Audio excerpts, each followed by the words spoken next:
sir. News from the underground.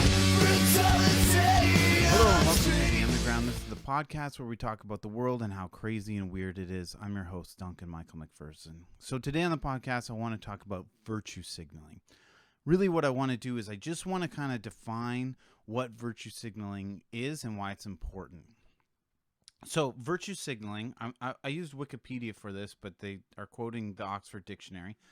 Virtue signaling is a public expression of a moral viewpoint with the intent of communicating one's own good character. So a public expression could be anything from talking, like I'm doing now, or it could be something as simple as like posting on your profile picture of social media, like all black screen, right? That's a picture that is an expression of a moral viewpoint. I'm supporting black people, Black Lives Matter movement, whatever. So another one would be in Canada, the Every Child Matters thing that goes on your profile picture on Facebook or other social media platforms. These are moral stances that you're taking. Now, the problem, so that's fine, that's great. You have a moral opinion, no problem, and you want to express that.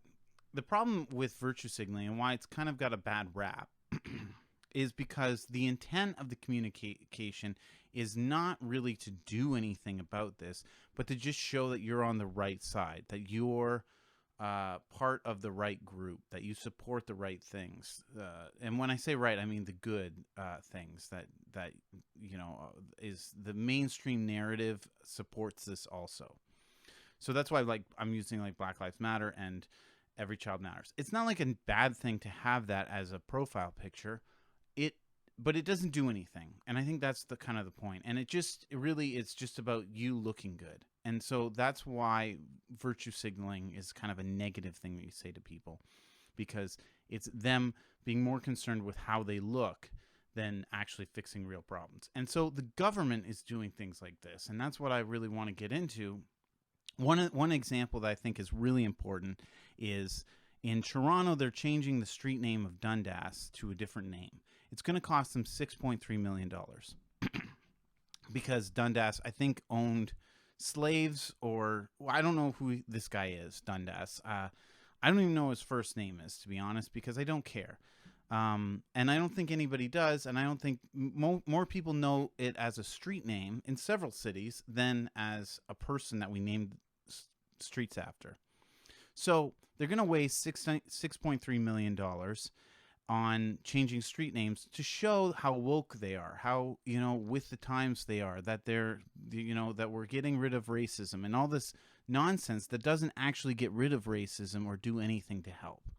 So an example of racism is, the Tatasquia, I finally said it right, Tatasquia Cree Nation just had 9 children commit suicide. Spend $6.3 million on helping them. Spend $6.3 million on helping these indigenous communities. This Tatasquia Cree Nation also doesn't have clean drinking water. They've been under a boil water advisory for like 2 years.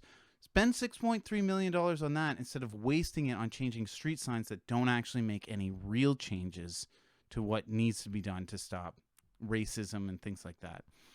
That's what we need to spend this money on, not on changing street signs. So that's what virtue signaling is, and that's an example of virtue signaling and why it's so bad and dangerous and terrible especially for the government. So anyway, thank you for listening to the podcast. God bless, and like, share, and subscribe.